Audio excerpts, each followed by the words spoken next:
Voilà, je vais vous lire la suite du bouquin.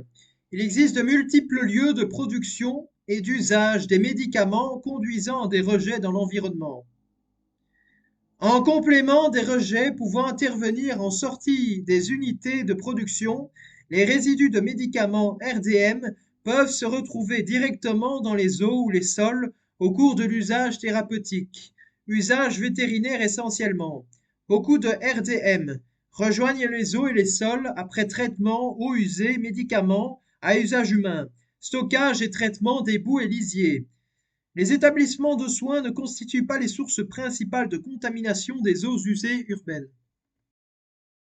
La transformation sexuelle des poissons des rivières, des individus mâles deviennent femelles, ne résulte pas que de la présence d'hormones féminines, les œstrogènes, dans les effluents des stations d'épuration des eaux, mais aussi de celle de substances antagonistes des hormones masculines, les androgènes. C'est la conclusion d'une étude de chercheurs britanniques mise en ligne le 7 janvier sur le site de la revue Environmental Health Perspectives. La diminution du nombre de spermatozoïdes et de fertilité observée chez l'homme, comme les anomalies sexuelles constatées chez les poissons, sont les conséquences plus que probables d'une exposition aux perturbateurs endocriniens. Ces substances peuvent être des hormones, des composés mimant leurs actions, ou bien des molécules s'opposant à l'action hormonale. Source. Lemonde.fr. Ces mâles qui deviennent femelles et inversement. Principaux auteurs de l'étude britannique, Susan Jobling, Université Brunel, Uxbridge, indique que depuis 1998, la féminisation des poissons sauvages des rivières était principalement expliquée par l'exposition à des œstrogènes d'origine humaine et animale, et plus accessoirement par diverses substances chimiques présentes dans les eaux épurées. Les chercheurs britanniques ont une idée des suspects possibles. Beaucoup de produits chimiques d'usage courant sont des anti-androgènes. Il y a des médicaments prescrits contre le cancer de la prostate, des fongicides, des antibactériens, des parabens, énumère Suzanne Jobling. Elle rappelle que ces deux derniers groupes chimiques sont omniprésents dans notre vie quotidienne, dans la nourriture, dans certains savons, des détergents, des dentifrices, des désinfectants et des cosmétiques. Il est vraisemblable que les anti-androgènes soient présents dans les rivières sous forme d'un cocktail de ces molécules avec peut-être d'autres que nous ne connaissons pas encore. La priorité est d'identifier les coupables. Source. Le Monde.fr. De nouveaux suspects dans la féminisation des poissons. Les hommes de science avant l'ère romaine désignaient le fluor, du latin fluor, signifiant flux ou courant, comme étant le souffle du diable. Depuis les années 1950, du fluorure est ajouté à l'eau du robinet dans de nombreux pays industrialisés pour prévenir les caries dentaires. Des chercheurs estiment désormais qu'il pourrait affecter la santé mentale des nourrissons. Source. Ouest France. La fluoration de l'eau pourrait être dangereuse pour la santé selon une étude controversée. Il est présent dans la quasi-totalité des dentifrices sur le marché. Le fluor est présent dans certains aliments comme le thé, l'eau du robinet ou encore le sel de table. On le retrouve également dans les emballages alimentaires, les revêtements en téflon des poêles ou dans des imperméabilisants de vêtements ou de chaussures. On le retrouve également dans certains médicaments, certains antidépresseurs comme le fluvoxamine, le paroxétine, l'escitalopram, la fluoxétine, Prozac, etc. Une étude de la Commission européenne de 2011 a révélé que les avantages de la fluoration de l'eau pour les adultes en termes de réduction des caries sont limités. Source. What role does fluoride play in preventing tooth decay? Archive 2011. Consulté le 18 avril 2016. De plus, les caries chez les enfants viennent surtout des sucres raffinés. Il faut donc reconsommer des sucres complets ou des sucres naturels présents dans les fruits, le miel, etc. Les experts de l'Agence française de sécurité sanitaire des produits de santé AFSSAPS ont tranché dans le vif. Ils reviennent en effet sur leurs recommandations de 2002 concernant l'utilisation de fluor dans la prévention de la carie dentaire chez les enfants. Le professeur Bertrand Diquet, du Centre de pharmacovigilance du CHU d'Angers, a dirigé le groupe de travail à l'origine des nouvelles recommandations. Une majorité d'experts admettent aujourd'hui qu'il n'y a pas de légitimité à prescrire du fluor avant l'apparition des premières dents, explique-t-il. Résultat, alors que les recommandations de 2002 prévoyaient la prescription systématique de fluor par voie orale, goutte ou comprimée, de la naissance à 2 ans, elle paraît désormais inutile avant l'âge de 6 mois. Précise l'AFSSAPS, l'étude souligne que le fluor, s'il est surdosé, peut rendre l'émail poreux. Source futurascience.com. Médecine, prescription systématique fluor, jeunes enfants, c'est fini. En avril 2016, France 5 a décidé de déclassifier médiatiquement le dossier fluor dans un documentaire d'Audrey Glohagen intitulé Fluor, un ami qui vous veut du mal.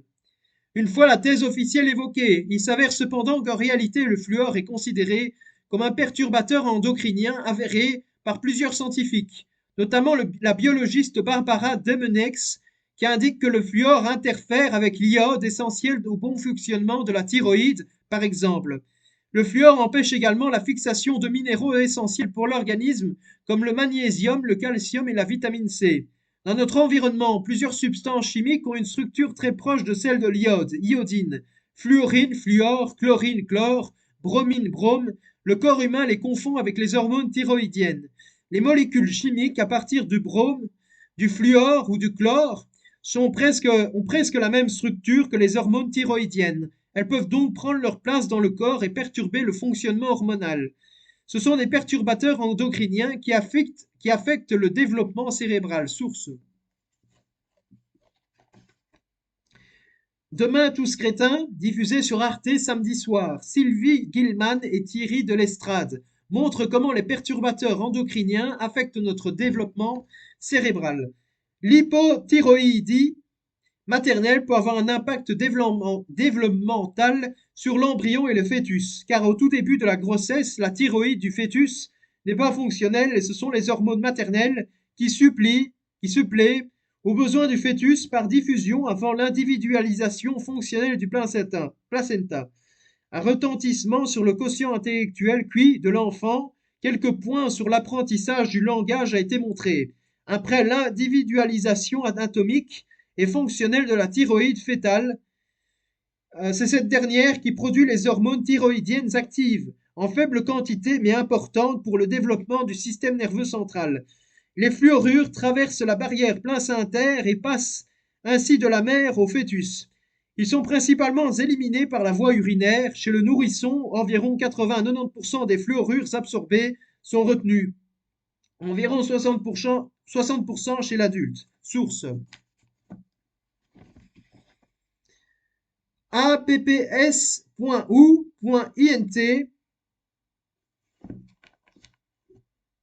Une concentration élevée de fluorure dans le sang peut entraîner une fluorose dentaire et osseuse et des changements pathologiques dans le cerveau, le foie, les reins et la moelle épinière. Il est également démontré qu'une exposition à long terme à un excès de fluorure peut modifier la structure de l'ADN.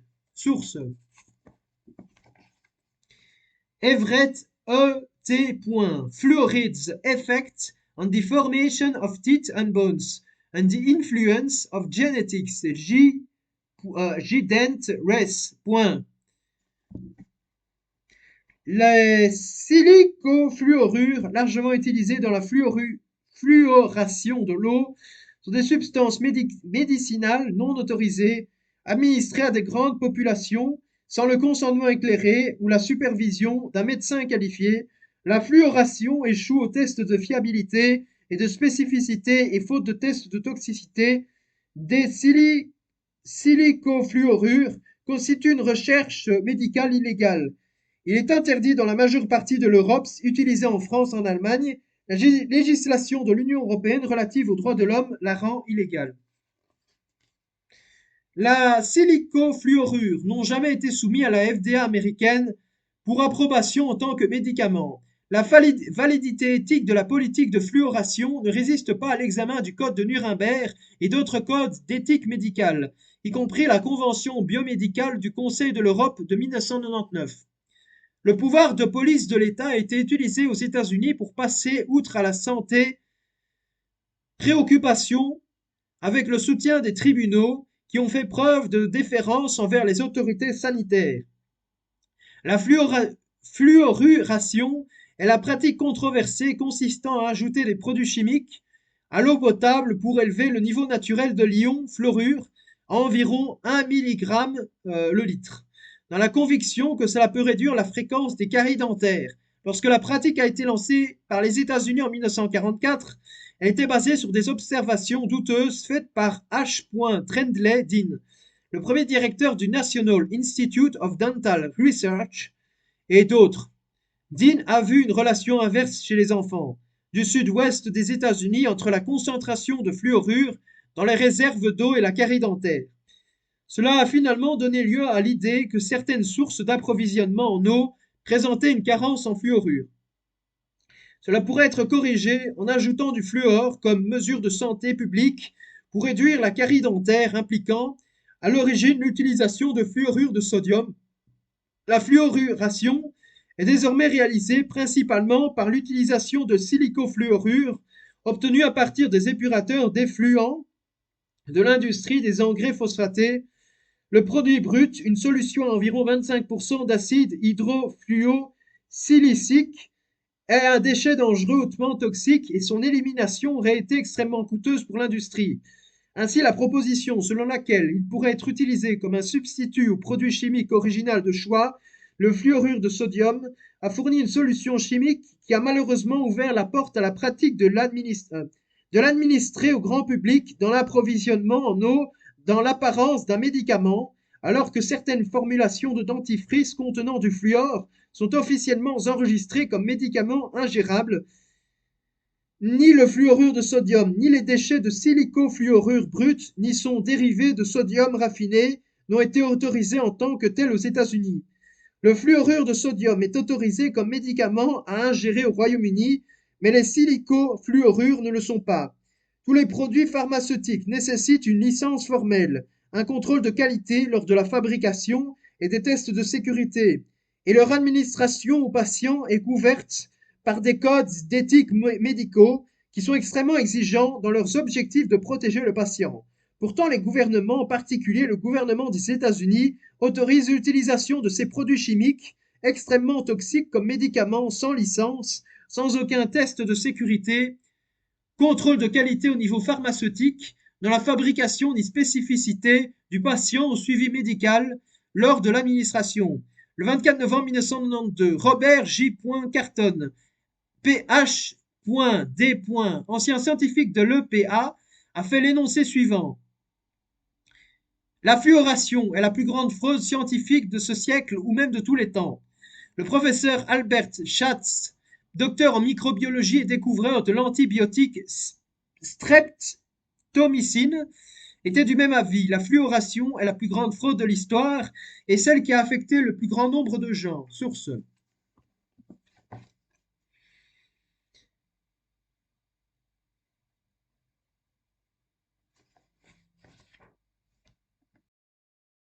Je vais lire alors, parce que la dernière fois, je vous avais lu une partie de la source, mais ce n'était pas tout.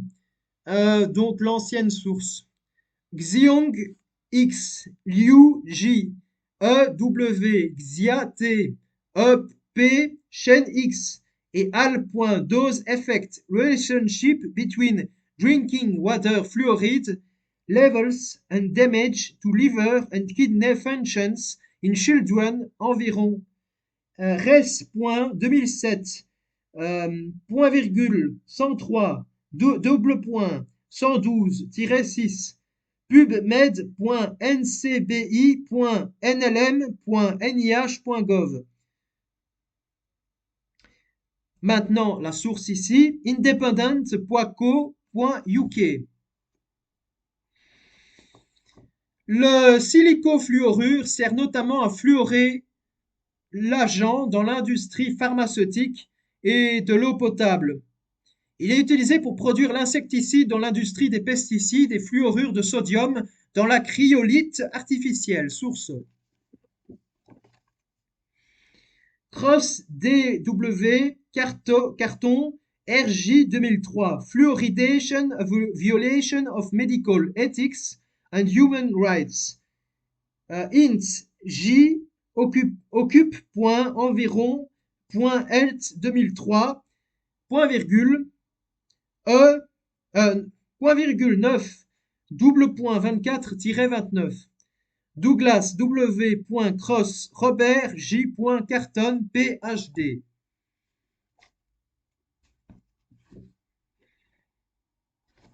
Le terme fluorure intègre l'acide fluorhydrique, le fluorure de calcium, le fluorure de sodium, l'hexafluorure de soufre et les silicofluorures qui entrent dans la famille des fluorures minéraux. Voilà, à très bientôt pour une prochaine vidéo.